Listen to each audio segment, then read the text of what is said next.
ओ मेरी यादों में मेरी ख्वाबों में रोज आती हो तुम।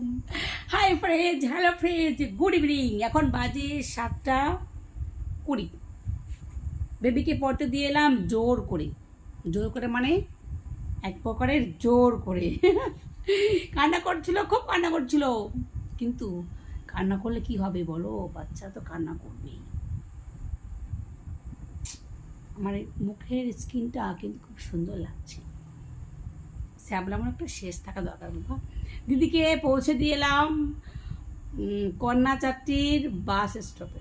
কি বুঝলে, দিদি চলে গেল, আমিও হাজব্যান্ডের সাথে কথা বলতে বলতে বাড়ি ফিরলাম। বাড়ি ফিরে এসে মুড ভীষণ ফ্রেশ। কেন বলো তো, আমার চুলটা এখনও ভিজে আছে, শ্যাম্পু করেছি অবেলায়, তার জন্যে। কি বুঝলে, ছাবলা আমার একটা সীমা থাকে বাবা।